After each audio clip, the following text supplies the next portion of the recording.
talk about the youngest, talented, emotionless, the chosen Miss Hashira जिसमें स्वयं यूरिची का blood दौड़ता है। छोटी हाइट, ब्लैक और मिंट बाल और एक बड़ी मिंट कलर्ड खाली आंखें। मुइचिरो तोकितो। मुइचिरो एक लकड़हारे और उसकी वाइफ के परिवार में पैदा हुआ था और उसका एक जुड़वा भाई भी था, युइचिरो। जब वो करीब 10 साल का था तब उनकी माँ को कोल्ड हो गया और देखते ही देखते वो ब्रोंचिटिस बीमारी में बदल गया। उनके पिता जब तूफान में उनके लिए जड़ी बूटियां लेने गए तो रास्ते में चट्टान से गिरकर उनकी भी मौत हो गई। कुछ समय बाद उनकी माँ की भी मृत्यु हो गई, जिसके बाद दोनों भाइयों का एक दूसरे के बजाय अब कोई नहीं था। दोनों भाई दिखते बिल्कुल एक जैसे थे, बट स्वभाव में वो दोनों एकदम अपोजिट थे। जहाँ मुइचिरो अपने पिता की तरह काम, दयालु और इमोशनल था, वहीं युइचिरो काफी कठोर दिल का था। उसका मानना था कि उसके पिता को बाहर हर्ब्स लेने नहीं जाना चाहिए था, क्योंकि उनकी माँ की तबीयत पहले ही बहुत ज्यादा खराब हो चुकी थी और उनका बचपना नामुमकिन था। अगर उनके पिता बाहर तूफान में नहीं जाते तो बस उनकी माँ ही मरती, जिसे सुन मुइचिरो काफी दुखी होता था। युइचिरो हमेशा मुइचिरो पे चिल्लाता रहता था और उसका मानना था कि दूसरों की मदद करने से हमेशा खुद को ही नुकसान होता है। लेकिन अगली वसंत डीमन स्लेयर कॉर्प्स के लीडर कागाया उबायाशिकी की पत्नी अमाने उबायाशिकी उन दोनों से मिलने आती है। वो उन्हें बताती है कि वो पहले ब्रेथ यूजर के वंशज हैं और वो उन्हें डीमन स्लेयर कॉर्प्स में भर्ती होने का ऑफर देती है। मुइचिरो ये सुनकर काफी एक्साइटेड हो जाता है, लेकिन उसका बड़ा भाई युइचिरो इसके बिल्कुल विरुद्ध था। वो मुइचिरो से कहता है कि वो बहुत ऑप्टिमिस्टिक, आशावादी है।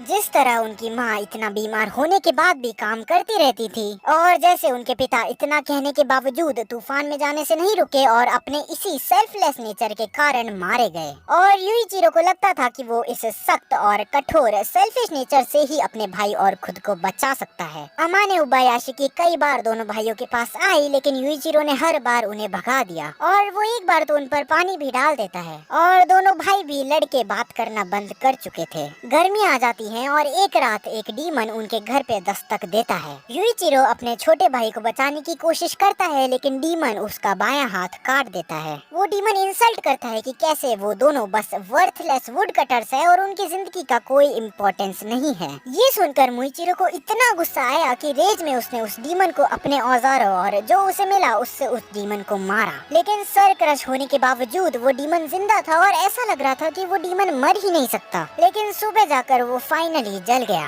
इसके बाद मुइचिरो बुरी तरह से थक चुका था। वो अपने घर के सामने ही था, लेकिन उसके भाई के पास घसीटते हुए जाने में उसे कई घंटे लग गए। जब वो युइचिरो के पास पहुंचा तो युइचिरो भगवान से प्रार्थना कर रहा था कि वो मुइचिरो को ना मारे। उसका भाई एक अच्छा बच्चा है, बुरा सिर्फ वो खुद है और पनिशमेंट भी सिर्फ उसको ही मिलनी चाहिए। जिसका मतलब युइचिरो अपने छोटे भाई से हेट नहीं, सिर्फ हमेशा उसकी भलाई और उसकी सुरक्षा चाहता था। वो हमेशा बोलता था कि मुइचिरो के नाम में मु का मतलब मुनाशी से है, जिसका जापानीज मीनिंग होता है इनइफेक्टिव, और मु का मतलब है मुको, जिसका जापानीज मीनिंग है इनवैलिड। लेकिन अपनी आखिरी सांसों में युइचिरो बताता है कि मुइचिरो में मु का मतलब मुजन से है, जिसका मीनिंग होता है इन्फिनिटी। इसी के साथ इची मिलता है यूरिची के नाम से, जो पहला ब्रेथ यूजर था, और इसका मतलब होता है अनमैच्ड और रो का मतलब होता है चाइल्ड। तो मुइचिरो का पूरा मीनिंग बनता है एक unmatched child with infinite talent. And Tokito में तोकी का मतलब होता है टाइम, तो का मतलब है रिस्पॉन्सिबिलिटी या टू पास थ्रू। तो इसका पूरा मीनिंग बनता है टू पास थ्रू टाइम, जो रेफरेंस है कि कैसे उसका ब्लड यूरिची से रिलेटेड है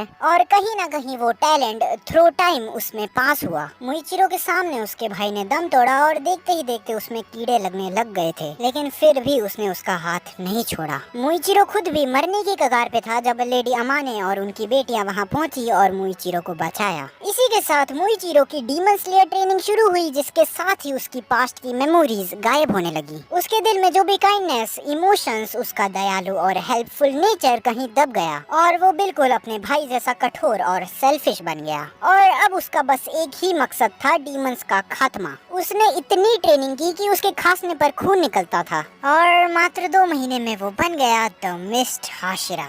एनीमे में हम मुइचिरो को पहली बार सीजन 1 में सभी हाशिरास के साथ देखते हैं। गुमसुम और ग्लूमी। उस टाइम वो किसी पर ध्यान नहीं दे रहा था, बल्कि वो सोच रहा था कि बादल किस शेप में है, आसमान में कौन सी चिड़िया उड़ रही है। जब उससे पूछा जाता है कि वो नेजुको के बारे में क्या सोचता है, तो वो कहता है कि उसे फर्क नहीं पड़ता, क्योंकि वो इस सब वैसे भी भूल ही जाएगा। लेकिन जब तांजीरो कागाया को मीटिंग के बीच में डिस्टर्ब करता है, तो वो उसे पत्थर मार के चुप कर देता है, जो उसकी कागाया के लिए रिस्पेक्ट बताता है। इसके बाद हम मुइचिरो को मुजन ट्रेन में भी देखते हैं, जब उसकी क्रो उसे रेनगोकू की डेथ के बारे में बताती है, तब भी उसका रिएक्शन इमोशनलेस रहता है। और एंटरटेनमेंट डिस्ट्रिक्ट आर्क में उजुई भी उसे मेंशन करता है। स्वॉर्डस्मिथ विलेज आर्क में हमें मुइचिरो को तेत्सु के साथ आर्ग्यू करता दिखता है। उसे यूरिची टाइप 0 की कीज चाहिए थी और मना करने पर वो कोतेत्सु को थप्पड़ भी मार देता है। तांजीरो के रोकने पर वो उसे भी पेट में मुक्का मार के उसे कमजोर बोलता है, और वो उसे भूल भी चुका था। जब वो तांजीरो के बॉक्स में डीमन सेंस करता है, तो तांजीरो उसके हाथ में मार के बच्चे को भी बचा लेता है। जब कोतेत्सु अभी भी की नहीं देता, तो वो कहता है कि वो बस एक हाशिरा का टाइम वेस्ट कर रहा है, और उसके हिसाब से एक पिलर की जिंदगी बहुत ज्यादा इम्पोर्टेंट है। वही स्वॉर्डस्मिथ्स लड़ नहीं सकते, जिंदगियां बचा नहीं सकते, और वो बस हथियार बनाने के लिए अच्छे हैं। मुइचिरो समझ नहीं पाता कि क्यों तांजीरो उस पर गुस्सा है, क्योंकि वो तो बस सच बोल रहा है। और अब की बार जब तांजीरो उसका बिहेवियर देख के इंटरप्ट करता है, तो मुइचिरो उसे इस बार बेहोशी कर देता है। इसके बाद मुइचिरो की लेकर मैकेनिकल डॉल से लड़ता है, और उसकी एक स्वॉर्ड लेकर तांजीरो को अपनी टूटी स्वॉर्ड डिस्पोज करने को बोलता है। लेकिन तांजीरो मुइचिरो के मन से कोई दुश्मनी मैलिशियसनेस सेंस नहीं कर पाता,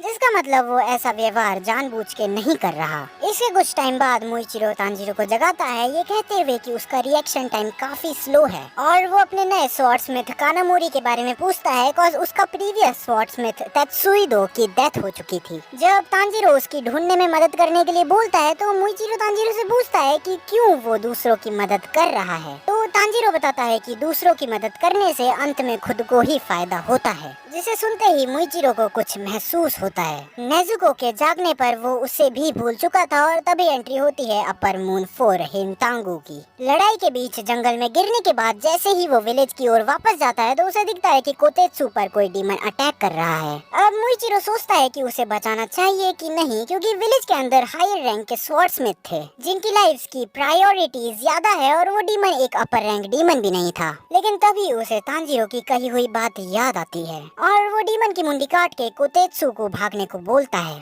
इसके बाद कोतेत्सु उससे चिपक जाता है और उससे नफरत करने के लिए माफी मांगता है। वो बताता है कि हागानेजुका और कानामोरी भी डेंजर में है, जिसे इग्नोर कर पहले तो मुइचिरो विलेज की तरफ जा रहा था, लेकिन फिर उसे याद आता है कि कैसे ओबायाशी की फैमिली ने उसकी मदद की और उसका ध्यान रखा, और वो अपना डिसीजन चेंज करके उन्हें बचाने चला जाता है। कानामोरी को डीमन से बचा के मुइचिरो महसूस करता है असली अपर मून 5 ग्योको को। जब ग्योको पॉइजनस नीडल से हमला करता है, तो मुइचिरो कोतेत्सु और कानामोरी को बचाने के लिए नीडल्स अपने ऊपर ले लेता है, जिसे देख ग्योको कहता है कि वो कुछ वर्थलेस लाइव्स को बचाने के लिए अपनी जिंदगी गंवा रहा है, जिसका मतलब मुइचिरो समझ चुका है कि हर एक लाइफ जिंदगी कीमती होती है। और इससे मुइचिरो को उस डीमन की बातें याद आती हैं, जिसने उसके बचपन में उनके घर पे हमला किया। इसके बाद ग्योको के ब्लड डीमन 8 बबल में फंसकर जब वो अपना स्ट्रॉन्गेस्ट अटैक करने के बावजूद निकल नहीं पाता और हार मानने वाला होता है, तब उसे याद आता है कि उसके पिता ने भी वही लाइन बोली थी जो तांजीरो ने बोली थी, और उनकी आंखें भी तांजीरो की तरह लाल थी।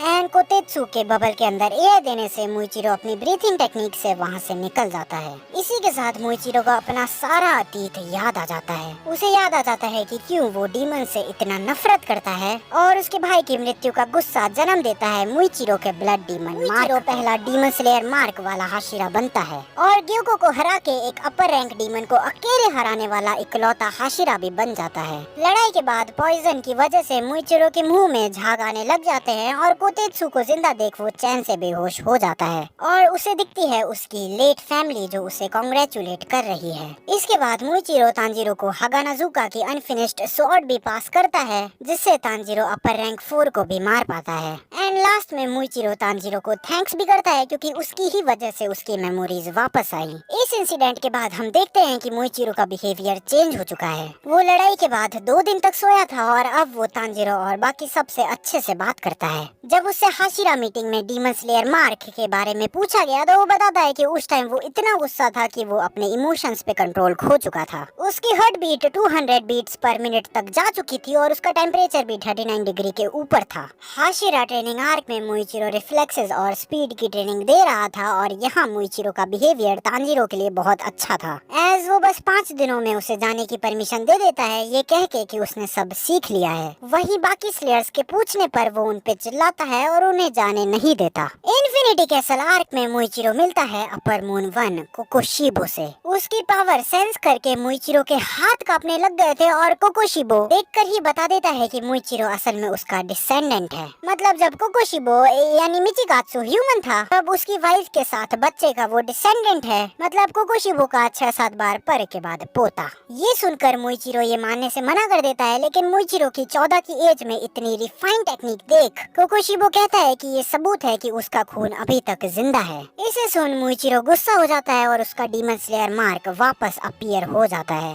इसके बाद कोकोशिबो मुइचिरो का एक हैंड काट के उसकी ही तलवार उसके ही बीच में स्टैब कर देता है और उसे डीमन बनने का ऑफर देता है क्योंकि वो मुइचिरो के टैलेंट से काफी इम्प्रेस था। लेकिन इसके बाद गेन्या और सानेमी ग्योमी मौके पर आ जाते हैं। आगे चलकर मुइचिरो अपने अंदर से स्वॉर्ड निकाल देता है क्योंकि वो बिना काम आए मरना नहीं चाहता। एंड आगे चल के जब सानेमी और ग्योमी कोकोशिबो पर हमला करते हैं तो बीच में मुइचिरो कोकोशिबो में अपनी तलवार घुसा देता है जिसमें उसकी एक टांग तक कट जाती है। इसके बाद जब गेन्या के अटैक से दोनों कोकोशिबो और मुइचिरो फंस जाते हैं तो कोकोशिबो सब काट के फ्री हो जाता है और इसमें मुइचिरो की बॉडी के 2 टुकड़े तक हो जाते हैं। लेकिन फिर भी वो अपनी तलवार को वहीं पकड़े रखता है और उसकी तलवार रेड कलर में भी हो जाती है। मुइचिरो के आखिरी मोमेंट्स में ग्योमी उसके साथ ही था और वो उसे बताता है कि उसकी हेल्प के बिना कोकोशिबो को वो कभी हरा नहीं पाते। कोकोशिबो 400 साल जिंदा रहकर भी ऐसी मीनिंगफुल लाइफ नहीं जी पाया जो मुइचिरो ने इतनी छोटी जिंदगी होते हुए भी अपने दोस्तों के साथ से। जहाँ युइचिरो कहता है कि वो अभी से क्यों मरा, उसका मरना पॉइंटलेस था, क्या उसे पता भी है वो पैदा क्यों हुआ था? तो मुइचिरो कहता है कि मैं बस अपने दोस्तों को छोड़ के भाग नहीं सकता था। तुम तो 11 साल की उम्र में ही मर चुके थे तो तुम्हारी जिंदगी मुझसे ज्यादा खराब थी और मैं पैदा हुआ था खुश रहने के लिए। क्या तुम्हारे लिए भी ऐसा नहीं था? क्या तुम खुश नहीं थे? मैं खुश था जब हम चारों एक परिवार की तरह रहते थे।